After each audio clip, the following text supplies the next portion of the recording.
بالله من الشيطان الرجيم يا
শেষ জুমাতে জুমার সালাত আদায় করার জন্য মসজিদে উপস্থিত হওয়ার তৌফিক দান করেছেন সেই আল্লাহ সুবহানাহু ওয়া তাআলার শুকরিয়া আদায় করছি আলহামদুলিল্লাহ।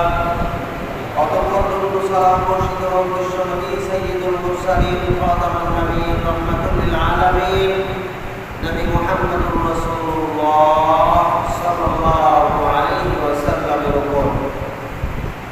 জিলহজ্জের গুরুত্ব ও ফজিলত সম্পর্কে আলোচনা রাখবো ইনশাআল্লাহ। ওয়া তাওফীক ইল্লা বিল্লাহ আলাইহি তাওয়াক্কালতু ওয়া ইলাইহি উনীব। রব্বি ইশরাহ লি সাদরি ওয়া ইয়াসসির লি আমরি ওয়াহলুল উকদাতাম মিন লিসানি ইয়াফকাহু কওলি। জিলহজ, জিলহজ, মুহররম, পরপর তিনটি মাস পবিত্র মাস। আরেকটি মাস আছে রজব মাস। এই চারটি মাস হচ্ছে সবচেয়ে পবিত্র সম্মানিত মাস।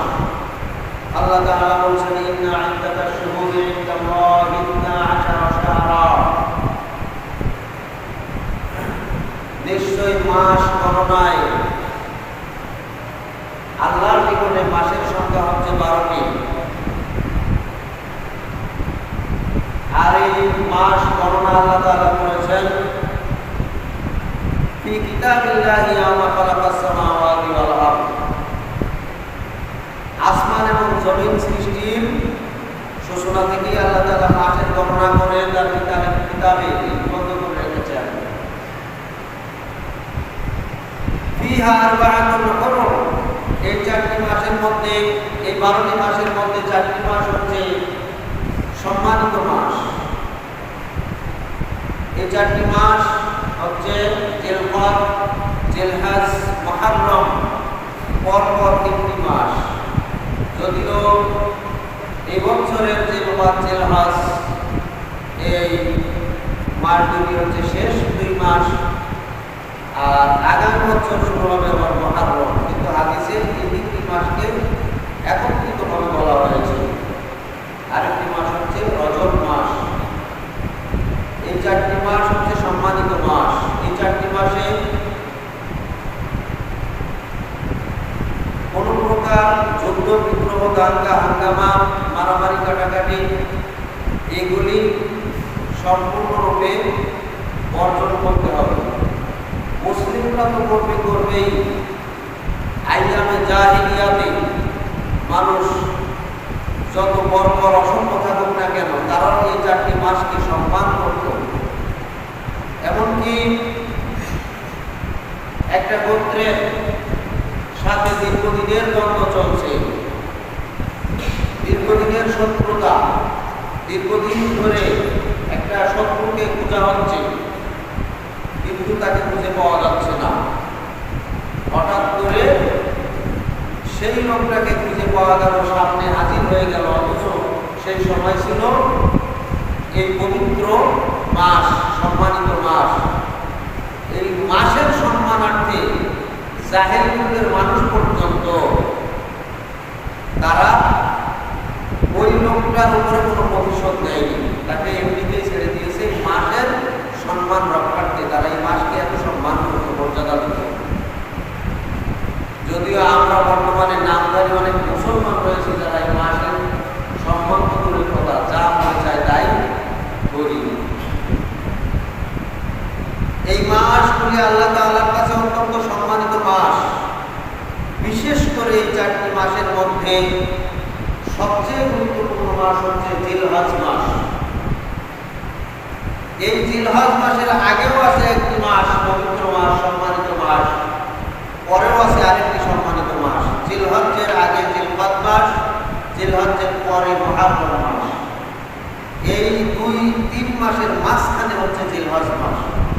জিলহজ মাস অত্যন্ত গুরুত্বপূর্ণ একটি মাস এবং যে সকল কারণে এই মাসটাকে চিহ্নিত করা হয়েছে, গুরুত্ব দেওয়া হয়েছে, এই কারণগুলি ধারাবাহিকভাবে আলোচনা করবো ইনশাআল্লাহ। কেন এই মাসকে গুরুত্ব দেওয়া হয়েছে তার ভিতরে প্রথম পয়েন্ট হচ্ছে যে আমাদের হায়াত খুবই কম, আমাদের আয়ু খুবই কম। আমাদের পূর্ববর্তী যে সকল মানুষ ছিল, বিভিন্ন নবীর উম্মতেরা ছিল, তাদের হায়াত ছিল অনেক বেশি। যেমন নূহ আলাইহিস সালাম 950 বছর শুধু দাওয়াত দিয়েছেন মানুষকে। আদম আলাইহিস সালামকে আল্লাহ তাআলা 1000 বছর হায়াত দিয়েছিলেন। ফিরআউন তার ক্ষমতা চালিয়েছিল 500 বছর। অর্থাৎ পূর্বের যুগের মানুষের হায়াত ছিল আমাদের চেয়ে অনেক বেশি। কি মুসলিম কি কাফের, সবারই হায়াত বেশি ছিল, লম্বা ছিল। এবং এই দীর্ঘ হায়াতে যারা ভালো ছিল, যারা আল্লাহর বান্দা ছিল, তারা দীর্ঘদিন আল্লাহ তাআলার গোলামি করার মাধ্যমে, আল্লাহ তাআলার হুকুম পালনের মাধ্যমে তাদের নেকিকে অনেক বৃদ্ধি করতে পেরেছিল, যেটা আমাদের পক্ষে, আমাদের এই উম্মতের বেলায় রাসূল সাল্লাল্লাহু আলাইহি ওয়াসাল্লামের উম্মতের জন্য ওই দীর্ঘ হায়াত এবং সেই পরিমাণ আমল করা সম্ভব নয়। অথচ রাসূল সাল্লাল্লাহু আলাইহি ওয়াসাল্লাম আমাদেরকে জানিয়ে দিয়েছেন যে পূর্ববর্তী যত উম্মত চলে গেছে তার ভিতরে সবচাইতে শ্রেষ্ঠ, মর্যাদার দিক দিয়ে শ্রেষ্ঠ, আমলের দিক দিয়ে উপরে তারা হচ্ছে না আমার উম্মত। সুবহানাল্লাহ, আমার এই উম্মত হচ্ছে সব থেকে অন্যান্য উম্মতের মধ্যে শ্রেষ্ঠ, আমলে তারা অনেক উপরে। সুবহানাল্লাহ, এটা কিভাবে সম্ভব? এই উম্মতের জন্য আল্লাহ তাআলা এমন কিছু সুবিধা দিয়েছেন যেগুলি অন্যান্য উম্মতের বেলায় ছিল না। তারা যে হায়াত পেয়েছে, দীর্ঘ হায়াত পেলেও ওই দীর্ঘ হায়াতে আল্লাহর হুকুমকে পালন করলেও তাদের যে পরিমাণ নেকি সওয়াব অর্জন হয়েছে, তার যে আল্লাহ তাআলা আমাদের অর্থাৎ আল্লাহ রাসূলের এই উম্মতের উপরে এমন কিছু সুযোগ সুবিধা এনে দিয়েছেন, যেই সুযোগ সুবিধা সুবিধা যদি কেউ পেয়ে যায় তাহলে তার নেকিকে তাদের এই পূর্ববর্তী যুগের উম্মতের চাইতে অনেক গুণ বেশিতে বৃদ্ধি করতে সক্ষম হয়েছেন। সুবহানাল্লাহ। যেমন লাইলাতুল কদর যদি কেউ পেয়ে গেছে তাহলে তার নেকি হয়েছে 1000 মাসের ইবাদতের চাইতেও বেশি, এক রাত্রির বিনিময়ে। এভাবেই যারা বিভিন্ন সময় গুরুত্বপূর্ণ সময় ইবাদত করেছে তারা তাদের নেকিকে অনেক গুণে বৃদ্ধি করতে পেরেছে। এই নেকিকে বৃদ্ধি করার একটি উত্তম সময় হচ্ছে জিলহজ্জের প্রথম দশক। রাসূল সাল্লাল্লাহু আলাইহি ওয়াসাল্লাম বলেছেন, আবু হুরায়রা রাদিয়াল্লাহু তাআলা আনহু থেকে হাদিসটি বর্ণনা করেছেন, ইবনে মাজাহ 4936 নম্বর হাদিস।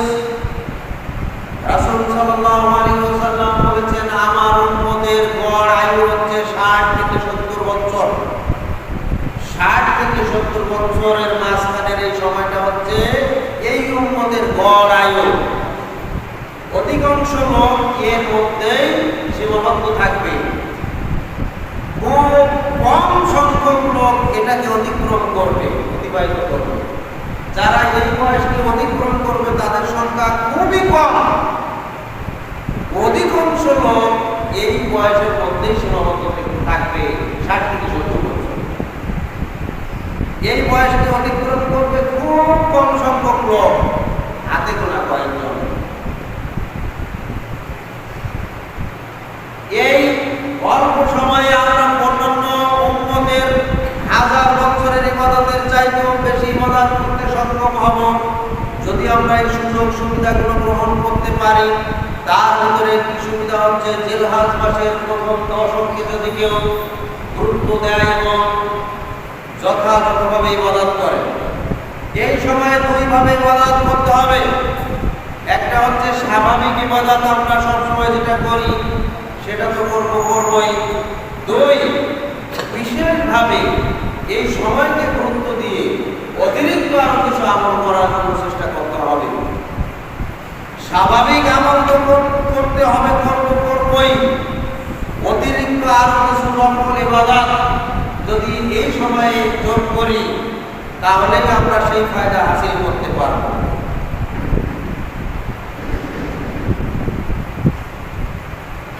এই 10 তারিখ, জিলহজ্জের 10 তারিখ, এটা অত্যন্ত গুরুত্বপূর্ণ সময়। আল্লাহ তাআলা এই সময়ের গুরুত্ব বোঝাতে যেয়ে এই সময়ের কসম করে বলেছেন, ওয়াল ফাজরি ওয়া লায়ালিন আশর ওয়াশ শাফরি ওয়াল ওয়াতর। ওয়াল ফাজর, ফজরের কসম, সময়ের কসম। ওয়া লায়ালিন আশর, 10 রাতের কসম। ওয়াশ শাফরি ওয়াল ওয়াতর, জোড় এবং বেজোড়ের কসম। এই তিনটা আয়াতে তাফসীরে মুফাসসিরিনে কিরাম তাফসীর করেছেন। এখানে আল্লাহ তাআলা যার কসম করেছেন সেটা হচ্ছে জিলহজ্জের প্রথম 10 তারিখের এই দিনগুলি। এবং মুফাসসিরিনে কিরাম আরো তাফসীর করেছেন পুরা বছরের ভিতরে সবচাইতে 10 রাত গুরুত্বপূর্ণ, সেটা হচ্ছে রমজানের শেষ দশক। আর পুরা বছরের ভিতরে সবচাইতে দিনের মধ্যে 10 দিন গুরুত্বপূর্ণ, সেটা হচ্ছে জিলহজ্জের প্রথম দশক, প্রথম 10 দিন। রাতের মধ্যে সবচেয়ে গুরুত্বপূর্ণ রাত হচ্ছে রমজান মাসের শেষ দশকের প্রত্যেকটা রাত। দিনের মধ্যে গুরুত্বপূর্ণ দিন হচ্ছে জিলহজ মাসের শেষ দশকে, জিলহজ মাসের প্রথম দশকের 10টি দিন। অতএব এই দিনের গুরুত্ব অনেক বেশি। এটা যে কারণে গুরুত্বপূর্ণ তার ভিতরে একটি অন্যতম কারণ হচ্ছে এটা হচ্ছে হজ্জের মাস।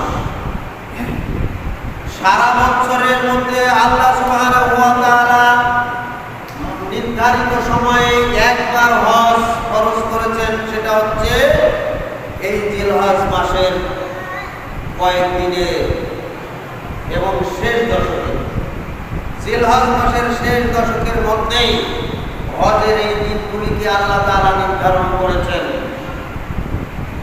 আল্লাহ তাআলা বলেছেন, আল হাজ্জু আশহুরুম মা'লুমাত, হজ হচ্ছে মাসের মধ্যে নির্ধারিত কয়েকদিনের জন্য। ফামান ফারাদা ফীহিন্নাল হাজ্জা, অতঃপর যে ব্যক্তি হজ করার জন্য মন স্থির করল,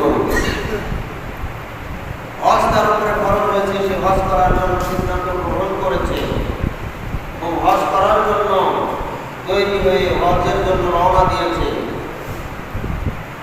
তখন কি করবে? ফালা রাফাতা, সে তার স্ত্রীর সাথে আর মিলিত হবে না। ওয়ালা ফুসুকা, সে কোনো পাপাচারে লিপ্ত হবে না। ওয়ালা জিদালা ফিল হজ, এবং এই হজের এই দিনগুলিতে সে কোনো প্রকার দ্বন্দ্ব ফাসাদ ঝগড়া বিবাদ করবে না। হজ যখন করবে সম্পূর্ণরূপে, সামনে দেবেন, এই পোলা বলে এক জায়গায় বসে না, শুধু কথা বলে তারা কি করে, এর সামনে দেবেন, চিন্তা করবেন।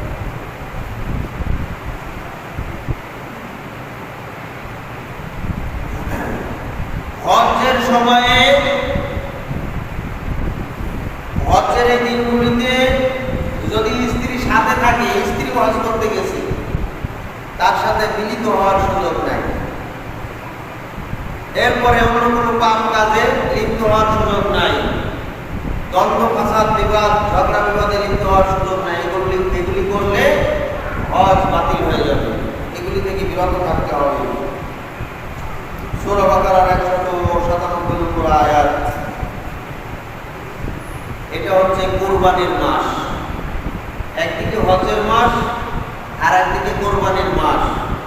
জিলহজ্জের 10 তারিখ হচ্ছে কোরবানির জন্য নির্ধারিত, তবে 10 তারিখের পরেও আরো 3 দিন 11, 12, 13 তারিখ পর্যন্ত সুযোগ আছে, কিন্তু মূলত নির্ধারিত দিন হচ্ছে 10 তারিখ। 10ই জিলহজ কোরবানির দিন। 8ই জিলহজ হচ্ছে আরাফার দিবস।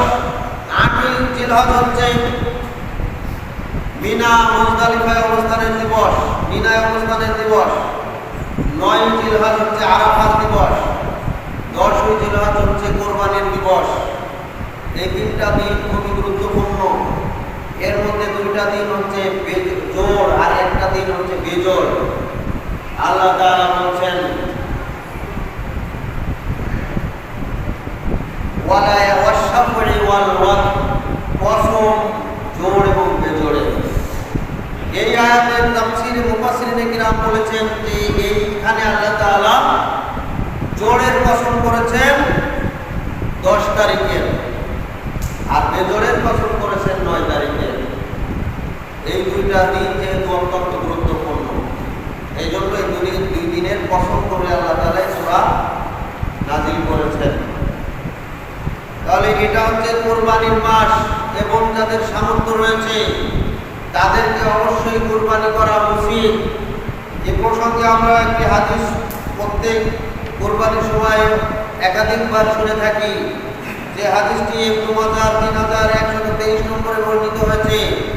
আবু হুরায়রা রাদিয়াল্লাহু তাআলা আনহু বলেন, রাসূল সাল্লাল্লাহু আলাইহি ওয়াসাল্লাম বলেছেন, মান কানা লাহু সাআতু, যে ব্যক্তি কোরবানি করার সামর্থ্য রাখে, ওয়ালাম ইউযাহি, অথচ সে কোরবানি করল না, ফালা ইয়াকরিবান্না মুসাল্লানা, সে যেন আমাদের ঈদগাহের নিকটবর্তী না হয়। যাদের সামর্থ্য আছে কোরবানি করার, অথচ কোরবানি করল না, সে যেন ঈদগাহে না যায়, এটা রাসূল সাল্লাল্লাহু আলাইহি ওয়াসাল্লাম বলেছেন। অতএব বোঝা যাচ্ছে, এই হাদিসের আলোকে বোঝা যায় যাদের সামর্থ্য আছে তাদের জন্য কোরবানি করা উচিত, এবং এই কোরবানির জন্য নির্ধারিত সময় দশকের শেষ তারিখ 10 তারিখ। বছরের ভিতরে সর্বশ্রেষ্ঠ তারিখ হচ্ছে 10 তারিখ এবং আল্লাহর নিকটে এই 10 দিনের ইবাদত সবচেয়ে বেশি প্রিয়। 10 দিনের ইবাদত, রাত্রের কথা বলা হয়নি, রাত্র হচ্ছে রমজানের শেষ দশকের রাত। আর দিনের ইবাদতের মধ্যে সবচেয়ে আল্লাহর নিকটে দিনের বেলা ইবাদতের মধ্যে প্রিয় সময়ের ইবাদত হচ্ছে জিলহজ মাসের প্রথম দশকের দিনগুলির ইবাদত। আব্দুল্লাহ ইবনে আব্বাস রাদিয়াল্লাহু তাআলা আনহু হাদিসটি বর্ণনা করেছেন সহিহ বুখারী 9969 নম্বর হাদিস, 969 নম্বর হাদিস।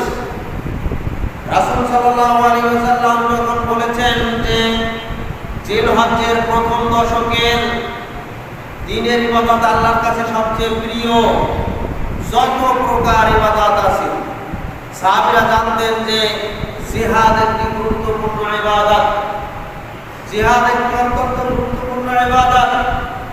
জিহাদের চাইতেও কি এই সময়ের ইবাদত বেশি প্রিয় আল্লাহর কাছে? আল্লাহর কাছে জিজ্ঞাসা করলেন, ক্বালু ইয়া রাসূলুল্লাহ, সাহাবারা বললেন হে আল্লাহর রাসূল, ওয়ালাল জিহাদু ফি সাবিলিল্লাহ, আল্লাহর রাস্তায় জিহাদ করার চাইতেও কি আল্লাহর রাস্তায় জিহাদ করা একটি ইবাদত এবং এটা একটি অত্যন্ত গুরুত্বপূর্ণ ইবাদত।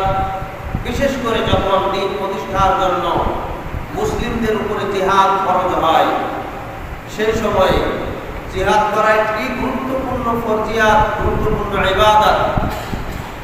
ওয়ালাল জিহাদু ফি সাবিলিল্লাহ, আপনি বলছেন আল্লাহর নিকটে সবচেয়ে প্রিয় ইবাদত হচ্ছে জিলহজ্জের প্রথম দশকের ইবাদত।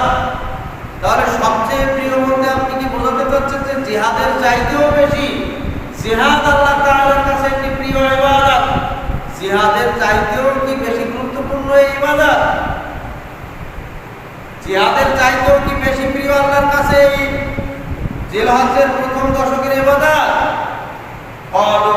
ক্বালা, তখন রাসূল সাল্লাল্লাহু আলাইহি ওয়াসাল্লাম বললেন, ওয়ালাল জিহাদু ফি সাবিলিল্লাহ, আল্লাহর রাস্তায় জিহাদ করার চাইতেও বেশি প্রিয় হচ্ছে এই সময়ের ইবাদত আল্লাহর কাছে। সুবহানাল্লাহ।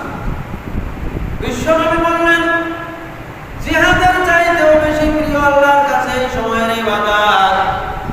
তবে আগে ব্যক্তি তার জীবন, তার সম্পদগুলি নিয়ে এবং জীবন নিয়ে আল্লাহর রাস্তায় বের হয়ে গেছে, আল্লাহর দ্বীনকে প্রতিষ্ঠা করার জন্য, আল্লাহর নির্দেশকে পালন করার জন্য জিহাদের ময়দানে শরীক হয়ে কাফের মুশরিকদের সাথে মোকাবেলা করার জন্য সে জিহাদ করে যাচ্ছে। আল্লাহ তাআলা বলেছেন, ইন্নাল্লাহা আশতারা মিনাল মুমিনিনা আনফুসাহুম ওয়া আমওয়ালাহুম বিআন্না লাহুমুল জান্নাহ, নিশ্চয়ই আল্লাহ তাআলা ক্রয় করে নিয়েছেন, খরিদ করে নিয়েছেন মুমিনদের জান এবং মাল। অন্য কোনো অর্থের বিনিময়ে নয়, অন্য কোনো বিনিময়ে নয়, একটা বিনিময়, সেটা হচ্ছে বিআন্না লাহুমুল জান্নাহ, জান্নাতের বিনিময়। সুবহানাল্লাহ।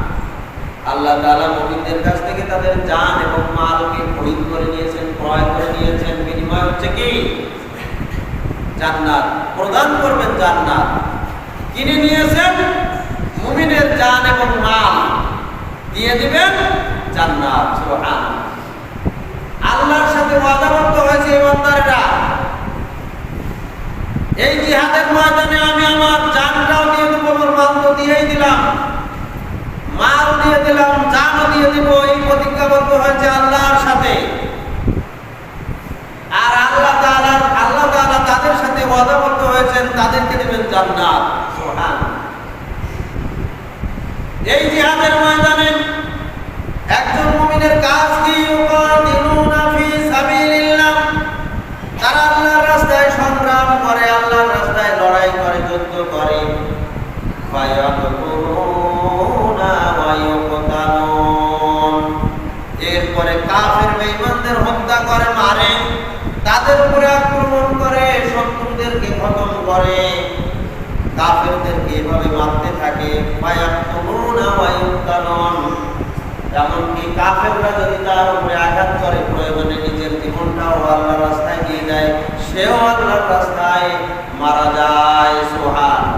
এটা হচ্ছে ওই বান্দার মধ্যে এবং আল্লাহর মধ্যে ওয়াদাকৃত চুক্তি, যে তারা আল্লাহর রাস্তায় দিবে জান মাল, আর আল্লাহ দিবেন তাদের জন্য জান্নাত। সুবহান। এই পৃথিবীর মধ্যে আল্লাহর কাছে সবচাইতে প্রিয় আমল হচ্ছে এই আমলটি। যদি কোনো মুসলমান কোনো সময় সুযোগ পেয়ে যায় আল্লাহর দ্বীনকে প্রতিষ্ঠা করার জন্য, আল্লাহর রাস্তায় বের হয়ে গিয়েছে, তার সম্পদগুলি আল্লাহর রাস্তায় দিয়ে দিয়েছে, নিজের জানটাও দেওয়ার জন্য আল্লাহর রাস্তায় বের হয়ে গিয়েছে, এরপরে বাতিলের মোকাবেলা করে কাফেরদেরকে খতম করে এক পর্যায়ে নিজের জীবনটাও ওই যুদ্ধের ময়দানে দিয়ে দিয়েছে, শহীদ হয়ে গিয়েছে, এই ব্যক্তির আমল আল্লাহ তাআলার কাছে এই পৃথিবীতে সবচাইতে বেশি প্রিয় আমল। সুবহানাল্লাহ। এই জন্য এই হাদিসের শেষ অংশে আল্লাহ রাসূল বললেন, তবে হ্যাঁ, ওই ব্যক্তির কথা ভিন্ন, ওই ব্যক্তির আমলের সাথে কারো কোনো আমলের তুলনা হয় না। কোন ব্যক্তি? যেই ব্যক্তি তার মাল সব আল্লাহর রাস্তায় মিলিয়ে দিয়েছে, দেওয়ার পরে এবার ছিল তার জানটাই, জানটাও নিয়ে আল্লাহর রাস্তায় বের হয়ে গেছে, বের হয়ে জীবনের শেষ মুহূর্ত পর্যন্ত আল্লাহর রাস্তায় যুদ্ধ করার পরে, জিহাদ করার পরে এক সময় তার জানটা আল্লাহর রাস্তায় দিয়ে দিয়েছে, এই লোকের কথা ভিন্ন।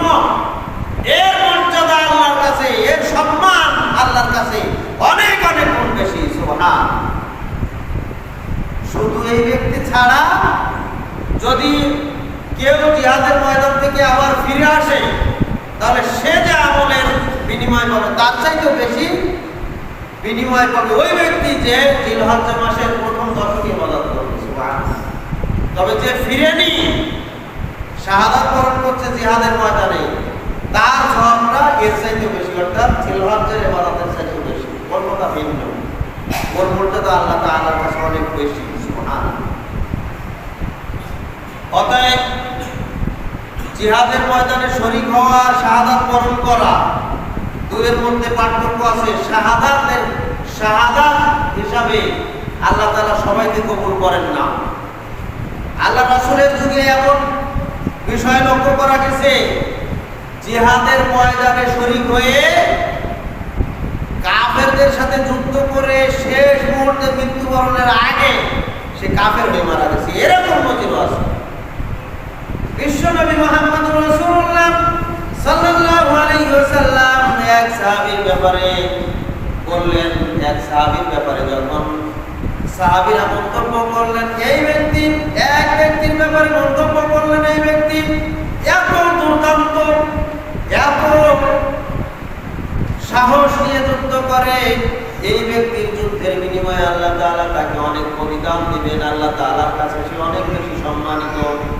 এভাবেই যখন মন্তব্য করা শুরু করলো, আল্লাহ রাসূল তাদেরকে থামিয়ে বললেন, থামো তোমরা, এই ব্যক্তি তো জাহান্নামে, এই ব্যক্তিকে আমি জাহান্নামে দেখতে পাচ্ছি, এই ব্যক্তিকে আমি জাহান্নামে দেখতে পাচ্ছি। এই কথা শুনে সাহাবীরা অবাক হয়ে গেলেন। এত পরিশ্রম করে, এত সাহসিকতার সাথে যেই ব্যক্তি জিহাদের ময়দানে প্রত্যেকটা জিহাদে শরীক হয়, আজকে আমরা যে যুদ্ধে শরীক হয়েছি, এই যুদ্ধেও আমাদের চাইতে অনেক বীর গর্বে যে লড়াই করে যায়, এই ব্যক্তিকে আল্লাহ রাসূল জাহান্নামে দেখেছেন। ঘটনাটা কি?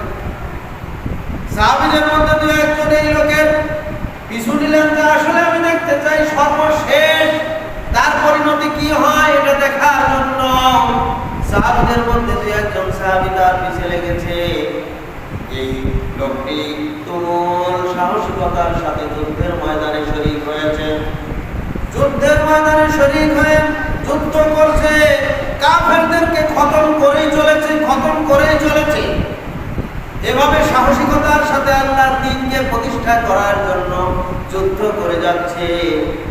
এরপরে হঠাৎ করে তার ওই কাফেরদের পক্ষ থেকে তরবারির আঘাতে তাকে আহত করা হলো, জখম করা হলো, সে পড়ে গেছে, পড়ে কাতরাচ্ছে। মৃত্যুর যন্ত্রণা এত কঠিন, মৃত্যুর যন্ত্রণা এত কঠিন। এই যন্ত্রণা যখন, মৃত্যুর যন্ত্রণা যখন শুরু হয়ে গেছে, এই ব্যক্তি আর সহ্য করতে পারে নাই, এত যন্ত্রণার মধ্যে থাকতে চায় না। এই জন্য এই ব্যক্তি চিন্তা করলো, আমি যদি এখনই মারা যাই তাহলে আমার আর যন্ত্রণা থাকবে না। সে মনে মনে সিদ্ধান্ত গ্রহণ করলো আত্মহত্যা করা। এত কঠিন যন্ত্রণা তার সহ্য হয় না, মৃত্যুর যন্ত্রণা সহ্য হচ্ছে না। অথচ একটু ধৈর্য ধারণ করে আল্লাহর উপরে তাওয়াক্কুল করে জান্নাতের আশা নিয়ে যদি সে একটু ধৈর্য ধারণ করত, তাহলে জান্নাতের দরজা তার জন্য খোলা ছিল। কিন্তু এই নসিব তার হলো না। অথচ জীবনের শেষ মুহূর্ত পর্যন্ত আল্লাহর রাস্তায় জিহাদ করে গেছে, তারপরেও তার নসিবে জান্নাত নাই। সে চিন্তা করলে এত কঠিন যন্ত্রণা আমি সহ্য করতে পারবো না। এই চিন্তা করে তার তরবারিটা সোজা করে কাটলো, কেড়ে এবার তরবারির উপরে ঝাঁপিয়ে পড়লো, মুখটাকে তরবারির উপরে দিয়ে লাফিয়ে পড়লো, যাতে করে তরবারিটা বুকের মধ্যে বিদ্ধ হয়ে যায়, বিদ্ধ হয়ে সাথে সাথে যেন মারা যায়। এজন্য তরবারির উপরে ঝাঁপিয়ে পড়ে নিজেকে হত্যা করে ফেললো, আত্মহত্যা করলো। নাউযুবিল্লাহ।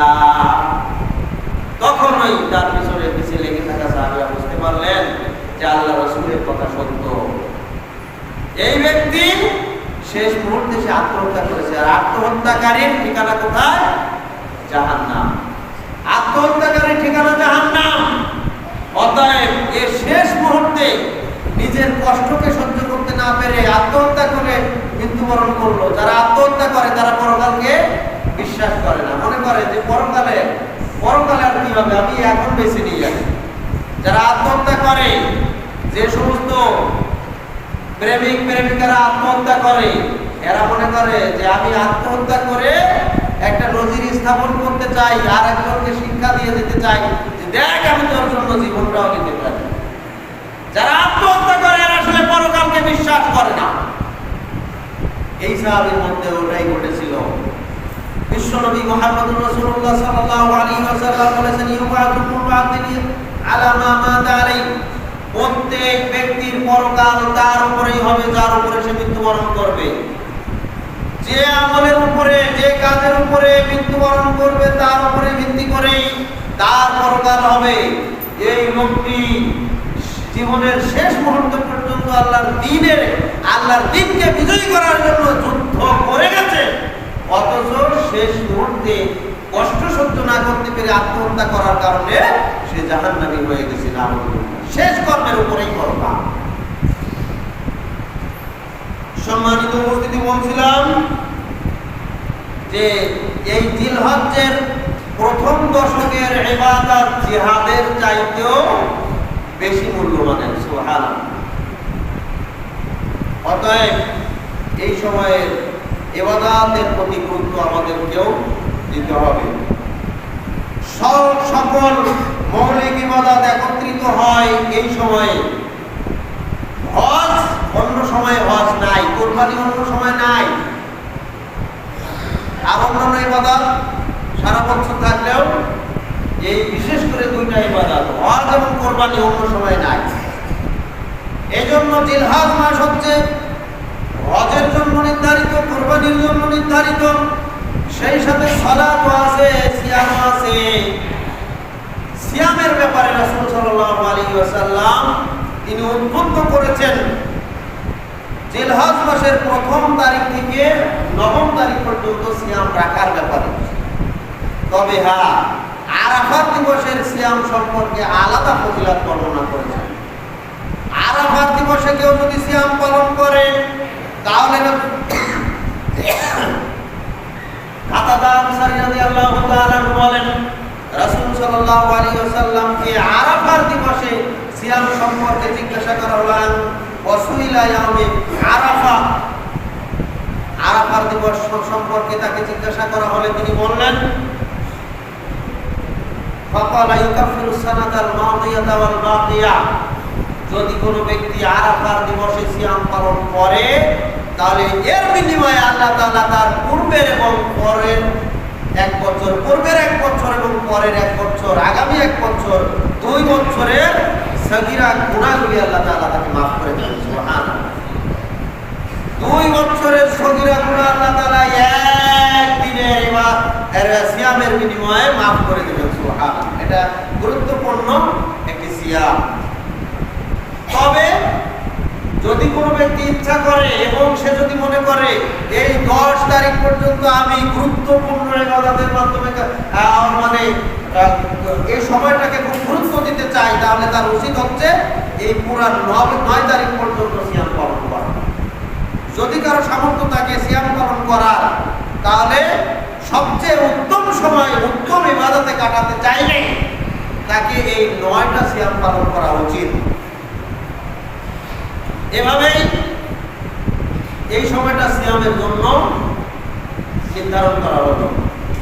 তাহলে সালাত তো আমরা 5 ওয়াক্ত সালাত আদায় করি, 5 ওয়াক্ত সালাত তো আছে, সিয়াম আছে, সালাত আছে, দান সাদাকা, গুরুত্বপূর্ণ সময়ে দান সাদাকা করার ব্যাপারে বেশি উৎসাহিত করা হয়েছে। যেমন রমাদান মাসে বেশি দান সাদাকা করার ব্যাপারে উৎসাহিত করা হয়েছে, ঠিক তেমনি ভাবে জিলহজ্জেও বেশি বেশি দান সাদাকা করা উচিত। সেই হিসাবে এটা দান সাদাকারও সময়। তাহলে এটা হচ্ছে এমন কিছু ইবাদতের সময়, যেই সময় যে সুযোগ অন্য সময় নাই, বিশেষ করে হজ এবং কোরবানি তো নাই। অতএব এই সময়টা খুবই গুরুত্বপূর্ণ। দিনের নিদর্শনের প্রতি সম্মানের একটা সময়। আল্লাহ তাআলা বলছেন যালিকা, এটা হচ্ছে এমন একটা সময়, এই জিলহজ মাসের প্রথম দশক, এটা হচ্ছে এমন একটা সময় ওয়া মান ইউআযযিম শাআইরাল্লাহ, যারা আল্লাহর নিদর্শনাবলীকে সম্মান দেয়, মর্যাদা দেয়। আল্লাহর নিদর্শনাবলীকে সম্মান দেওয়া মানে আল্লাহর নির্দেশকে যথাযথভাবে পালন করা, হজকে যথাযথভাবে পালন করা, কোরবানিকে যথাযথভাবে পালন করা, সালাতকে যথাযথভাবে আদায় করা, দান সাদাকা বেশি বেশি দিয়ে যথাযথভাবে দান সাদাকাকে মূল্যায়ন করা। এভাবেই আল্লাহ তাআলার যত হুকুম রয়েছে এগুলিকে গুরুত্ব দিয়ে আদায় যে ব্যক্তি করলো তাকে আল্লাহ তাআলা বলছেন ওয়া মান ইউআযযিম শাআইরাল্লাহ, যে ব্যক্তি আল্লাহর এই নিদর্শনাবলীকে যথাযথভাবে মূল্যায়ন করলো, সম্মান দিল, ফাইন্নাহা মিন তাকওয়াল কুলুব, এটা হচ্ছে ওই ব্যক্তির অন্তরের তাকওয়ার একটা মাধ্যম, তাকওয়া অর্জনের একটা মাধ্যম। তাকওয়ার পরিচয় সে দিল, সত্যিকার তাকওয়া অর্জনের পরিচয় দিল, অন্তরের তাকওয়া তার অর্জন হয়ে গেল। যদি এই আল্লাহর হুকুমগুলি এই সময়ে যদি বেশি গুরুত্ব দেয় কেউ, তাহলে আল্লাহর দ্বীনের প্রতি শ্রদ্ধা করা হলো, সম্মান দেওয়া হলো। এরপরে হচ্ছে এই জিলহজ মাস হচ্ছে আল্লাহর দ্বীনকে পরিপূর্ণতা দান করার একটা সময়, যেটাকে আল্লাহ তাআলা পরিপূর্ণতা করেছিলেন বিদায় হজ্জের সময়ে, যখন রাসূল সাল্লাল্লাহু আলাইহি ওয়াসাল্লাম বিদায় হজ্জের ভাষণ দেওয়ার পরে সর্বশেষ সমস্ত সাহাবীদেরকে লক্ষ্য করে বললেন যে আমি কি তোমাদের নিকটে আল্লাহর দ্বীন পৌঁছে দিতে পেরেছি? আমি কি তোমাদের নিকটে আল্লাহর দ্বীন পৌঁছে দিতে পেরেছি? উপস্থিত সকল সাহাবীরা এক বাক্যে বলেছিলেন, হ্যাঁ অবশ্যই, আপনি আল্লাহর দ্বীনকে সঠিকভাবে আমাদের কাছে পৌঁছে দিতে সক্ষম হয়েছেন। সুবহানাল্লাহ। তখন আল্লাহ তাআলা আয়াত নাযিল করলেন, আয়াত অবতীর্ণ করলেন, আল-ইয়াওমা আকমালতু লাকুম দীনাকুম ওয়া আতমামতু আলাইকুম নি'মাতি ওয়া রাদিতু লাকুমুল ইসলাম দীনান। আজকে আমি আল্লাহ তাআলা এই ইসলাম ধর্মকে, দ্বীনকে পরিপূর্ণতা দান করলাম, এর ভিতরে আর কিছুই বাকি নাই। ইসলামের যা কিছু বিধান রয়েছে, যা কিছু আদেশ রয়েছে, যা কিছু থেকে নিষেধ করার প্রয়োজন, এভাবে ইসলামকে পরিপূর্ণতা দান করার জন্য যা কিছু প্রয়োজন সব কিছু আমি আল্লাহ তাআলা দিয়েছি। আলাইকুম নি'মাতি, আমার নিয়ামতকে আমি পরিপূর্ণ করলাম, পরিপূর্ণতা দান করলাম। এই দিন হচ্ছে সবচেয়ে বড় নিয়ামত। এই দিনের অনুসারী যারা, তারাও নিয়ামত প্রাপ্ত বান্দা, নিয়ামত প্রাপ্ত ব্যক্তি।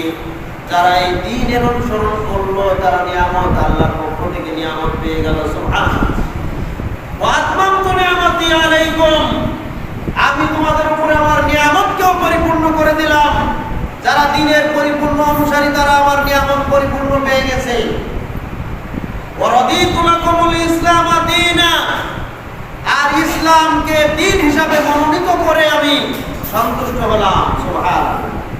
আল্লাহর নিকটে সবচাইতে পছন্দনীয় মনোনীত দিন হচ্ছে আল ইসলাম। ইসলামকেই একমাত্র দিন হিসাবে আল্লাহ তাআলার পক্ষ থেকে মনোনীত করা হলো। সুবহানাল্লাহ।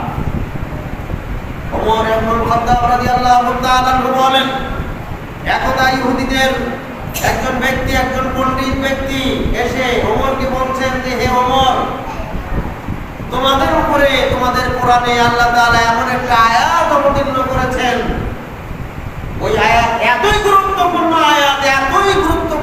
আয়াত, যদি আমরা ইহুদি আমাদের উপরে আল্লাহ তাআলা এই আয়াত অবতীর্ণ করতেন, তাহলে যেই সময়ে আয়াতটি অবতীর্ণ হয়েছে প্রত্যেক বছরে ওই দিনকে আমরা ঈদের দিন হিসাবে পালন করতাম। সুবহানাল্লাহ। ওমর রাদিয়াল্লাহু তাআলা ওই লোকটাকে বললেন, তোমরা পালন করতে আর আমরা পালন করি। সুবহানাল্লাহ। কারণ এই আয়াত যে সময় অবতীর্ণ হয়েছে সেই সময় সম্পর্কে আমাদের খুবই ভালো জানা আছে। কোন সময় আয়াত অবতীর্ণ হয়েছে, কোন দিনে আয়াত অবতীর্ণ হয়েছে, কি অবস্থায় আয়াত অবতীর্ণ হয়েছে। কারণ লক্ষাধিক সাহাবীর মধ্যে ওমর রাদিয়াল্লাহু তাআলা সেখানে ছিলেন। সুবহানাল্লাহ। ওমর ভালো করে জানেন বিশ্বনবী মুহাম্মদুর রাসূলুল্লাহ সাল্লাল্লাহু আলাইহি ওয়াসাল্লাম বিদায় হজ্জের ভাষণে যে সময় উপস্থিত জনতামণ্ডলীর কাছ থেকে স্বীকৃতি দিলেন, সেই সময় আল্লাহ তাআলা এই আয়াত নাযিলের মাধ্যমে দ্বীনের পরিপূর্ণতা ঘোষণা করেছেন। ওই দিনটা ছিল ইয়াউমুল আরাফা, আরাফার দিবস। সুবহানাল্লাহ। ইয়াউমুল আরাফার দিবসকে আল্লাহর নবী ঈদের দিন হিসাবে গণ্য করেছেন। তবে কাদের জন্য? যারা আরাফার দিবসে উপস্থিত থাকে তাদের জন্য। কারণ ঈদের দিনে সিয়াম পালন করা যায় না, ঈদের দিনে সিয়াম পালন করা হারাম। এই জন্য যদি কোনো ব্যক্তি বলে যে ঈদের দিনে তো সিয়াম পালন করা যায় না, তাহলে তো আমরা আরাফার দিবসে সিয়াম পালন করবো কিভাবে? তাদের জবাবেই বলা হচ্ছে, যারা আরাফায় উপস্থিত থাকবে তাদের জন্য ওটা হবে ঈদের দিন। সুবহানাল্লাহ। রাসূল সাল্লাল্লাহু আলাইহি ওয়াসাল্লাম নির্ধারণ করে বলেছেন, যারা আরাফার ময়দানে উপস্থিত তাদের জন্য আরাফার ময়দানটাই হচ্ছে ঈদের দিন। সুবহানাল্লাহ। তবে আরাফা ব্যতীত আরাফার বাইরে সারা বিশ্বে যত মানুষ থাকবে তারা ঈদের সিয়াম পালন করবে, এটা তাদের জন্য অত্যন্ত গুরুত্বপূর্ণ। আরাফার ময়দানে যারা উপস্থিত থাকবে তারা সিয়াম পালন করবে না, আরাফার বাইরে যারা থাকবে তারা সিয়াম পালন করবে। সম্মানিত উপস্থিতি, তাহলে ওই দিনটা ছিল ওই আরাফাবাসীদের জন্য, আরাফার মুসলিমদের জন্য ঈদের দিবস। এরপরের কথা হচ্ছে ওই দিনটা ছিল জুমার দিন। আর জুমার দিন সম্পর্কে বিশ্বনবী মুহাম্মদুর রাসূলুল্লাহ সাল্লাল্লাহু আলাইহি ওয়াসাল্লাম বলেছেন, সহিহ ইবনে মাজাহ 1084 নম্বর হাদিস, ইন্না ইয়াউমাল জুমাতি সাইয়্যিদুল আইয়াম, নিশ্চয়ই জুমার দিন হচ্ছে সমস্ত দিনের মধ্যে সর্বশ্রেষ্ঠ দিন। সকল দিনের মধ্যে শ্রেষ্ঠ দিন হচ্ছে জুমার দিন। আর এক হাদিসে আল্লাহ রাসূল বলেছেন, ওয়াঈদাল লিল মুসলিমিন, মুসলমানদের জন্য ঈদের দিন হচ্ছে জুমার দিন। আর এই হাদিসে আল্লাহ রাসূল বলেছেন, বরং জুমার দিন ঈদের দিনের চাইতেও আল্লাহর কাছে বেশি মর্যাদার দিন। ওয়া আ'লামুহা ইনদাল্লাহ, আল্লাহর নিকটে এই জুমার দিন হচ্ছে অনেক মর্যাদার দিন, অনেক সম্মানের দিন। যদিও আমরা জুমার দিনকে আমাদের ইচ্ছা মতো, আমাদের মন করার মতো গুরুত্ব দিই, কিন্তু জুমার দিনের গুরুত্ব দিতে গেলে অবশ্যই আপনাকে জুমার দিনে আরো আগে আসতে হবে। আল্লাহ তাআলার নিকটে এই দিনের গুরুত্ব অনেক বেশি। আল্লাহ তাআলা বলছেন আল্লাহ নবী বলছেন ওয়া আযামু ইনদাল্লাহি ইয়াউমাল আযহা ওয়া ইয়াউমাল ফিত্রি। এই জুমার দিন আল্লাহ তাআলার কাছে এতই মর্যাদার দিন, এতই গুরুত্বপূর্ণ দিন যে ঈদুল আযহার চাইতে ঈদুল ফিতরের চাইতেও বেশি গুরুত্বপূর্ণ দিন হচ্ছে জুমার দিন। সুবহানাল্লাহ। ঈদুল ফিতরের দিনে, ঈদুল আযহার দিনে সকালবেলা আমরা সব কাজকে ফেলে রেখে আগে ঈদের মাঠে যাই, দৌড়িয়ে যাই। জামাত শুরু হওয়ার আগেই আমরা সেখানে উপস্থিত হয়ে যাই, সেটাকে অনেক গুরুত্ব দেই। কিন্তু আফসোস, দুঃখের বিষয় হচ্ছে জুমার দিনে আজানের আগে আমরা মসজিদে আসতে সক্ষম হই না। নাউযুবিল্লাহ। এটা হচ্ছে আমাদের জাহালাত, মূর্খতা, অজ্ঞতা, মূর্খতা ছাড়া আর কিছুই নয়। আল্লাহর নবী বলছেন ঈদুল আযহার চাইতে, ঈদুল ফিতরের চাইতে আল্লাহ তাআলার কাছে বেশি গুরুত্বপূর্ণ, বেশি মর্যাদার সময় হচ্ছে, বেশি সম্মানের সময় হচ্ছে জুমার দিন। এবং জুমার দিনে যারা সঠিক সময় আসে তাদের মর্যাদা আল্লাহ তাআলার কাছে বেশি। অথচ আপনার কাছে মর্যাদা কার বেশি, সম্মান বেশি গুরুত্বপূর্ণ কোন দিন? ঈদের দিন, ঈদুল ফিতরের দিন, ঈদুল আযহার দিন। সম্মানিত উপস্থিতি, দিন বুঝতে হবে, যার গুরুত্ব যেমন তার গুরুত্ব সেভাবেই দিতে হবে। আমরা আমাদের ইচ্ছা অনুযায়ী মন গড়া, যার গুরুত্ব কম তার গুরুত্ব বেশি দেওয়া উচিত নয়, এটা উচিত হবে না। যার মর্যাদা, যার গুরুত্ব যেমন তার গুরুত্ব তেমনই দেওয়া উচিত। জুমার দিনের গুরুত্ব আমাদের কাছে নাই, ঈদের গুরুত্ব আমাদের কাছে অনেক বেশি। আল্লাহর নবী বলছেন জুমার গুরুত্ব বেশি আল্লাহর কাছে, আর আমরা মনে করি যে ঈদের গুরুত্ব বেশি।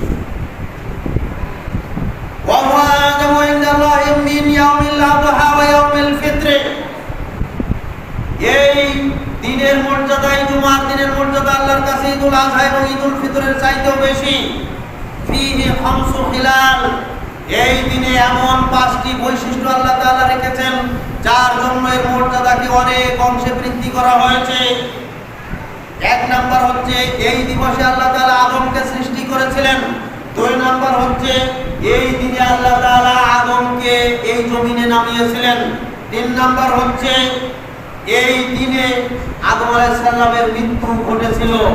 4 নাম্বার হচ্ছে এই দিনের মধ্যে এমন একটা মুহূর্ত আছে, এমন একটা সময় আছে যে সময়ে যখন কোনো মুসলিম, যখন কোনো আল্লাহর বান্দা আল্লাহর কাছে দোয়া করে, আল্লাহ তাআলা অবশ্যই তার দোয়াকে কবুল করে থাকেন। সুবহানাল্লাহ। 5 নাম্বার হচ্ছে এই দিবসে কিয়ামত সংঘটিত হবে। এই দিবসে কিয়ামত সংঘটিত হবে, এটা কোনো মানুষের মানে আমাদের ব্রেনে আসে না যে কিয়ামত হবে। কিয়ামতের জন্য আমাদের প্রস্তুতি নেওয়া উচিত।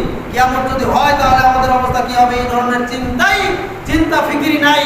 এই হাদিসের শেষ অংশে বলা হয়েছে কিয়ামত যে এই দিবসে হবে, এই চিন্তায়, এই টেনশনে, এই সৃষ্টি জগতে যা কিছু আছে, নাম ধরে ধরে বলা হয়েছে, যা কিছু আছে সব কিছু অত্যন্ত ভীত সন্ত্রস্ত থাকে, খুবই ভীত সন্ত্রস্ত থাকে। যখনই জুমার দিবস আসে ভীত সন্ত্রস্ত থাকে না, টেনশনে থাকে না, কোনো চিন্তা ভাবনাই নাই, শুধুমাত্র এই আদম সন্তান।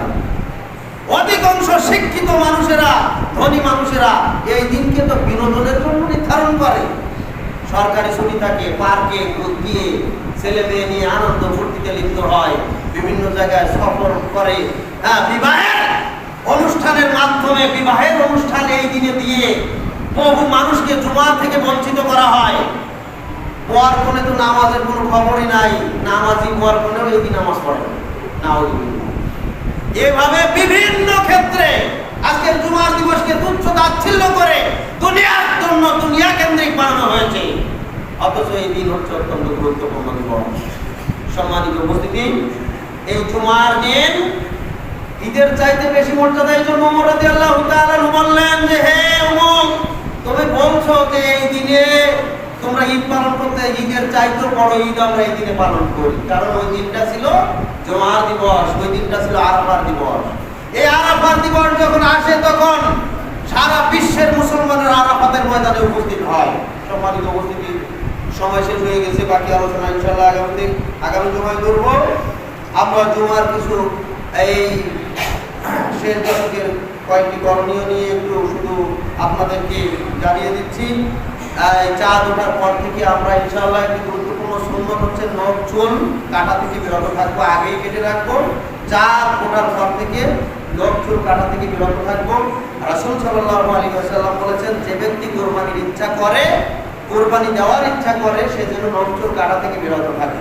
যারা কোরবানি করবেন তারাও ইচ্ছার কারণে দেন, যারা কোরবানি দিতে সক্ষম হন তাদেরও ইচ্ছা আছে না নাই? কোরবানি দেওয়ার ইচ্ছা আছে কিন্তু সামর্থ্য নাই। অতএব এই হাদিসের আলোকে বোঝা যায় সবারই কোরবানি দেওয়ার নিয়ত আছে কিন্তু সবাই দিতে পারে না। সবারই এই সুন্নত পালন করা উচিত। যদি এই সুন্নত পালন করা হয়, এই হাদিসের শেষ অংশে বলা হয়েছে আল্লাহ তাআলা এর বিনিময়ে তাকে কোরবানির সওয়াব দান করবেন। সুবহানাল্লাহ। 9 তারিখ পর্যন্ত সিয়াম পালন করার বিষয় বলেছি। বেশি বেশি নফল ইবাদত করতে হবে। সামর্থ্য হলে কোরবানি, এটা তো বলেছি। খালেস তওবা করতে হবে, আল্লাহর কাছ থেকে মানে জীবনের গুনাহ থেকে তওবা করতে হবে এবং গুনাহ করা থেকে বিরত থাকতে হবে। সামর্থ্য থাকলে হজ এবং উমরা, যাদের সামর্থ্য ছিল এই বছর তারা চলে গেছেন, আমাদের সামর্থ্য থাকলে আগামী বছরের জন্য নিয়ত করব। তারপরে বেশি বেশি তাকবীর ধ্বনি পাঠ করতে হবে, জোরে জোরে তাকবীর ধ্বনি। এই পুরা 13 তারিখ পর্যন্ত তাকবীর ধ্বনি আমরা পাঠ করতে পারি। তবে সবচাইতে গুরুত্বপূর্ণ সময় হচ্ছে 9 তারিখ ফজর থেকে 13 তারিখ আসর পর্যন্ত, এটা বেশি গুরুত্বপূর্ণ। যদি কেউ ইচ্ছা করে তাহলে পয়লা জিলহজ থেকে এটা পালন করতে পারে তাকবীর ধ্বনি। বেশি বেশি জিকির আজকার করা, বেশি বেশি দান সাদাকা করা, এই কাজগুলি আমাদেরকে এই জিলহজের প্রথম দশকে করতে হবে। এবং জিলহজের আমাদের তারিখ হিসাবে 8 তারিখ আর সৌদি আরবের তারিখ হিসাবে 9 তারিখ আরাফার দিবসে সিয়াম পালন করতে হবে।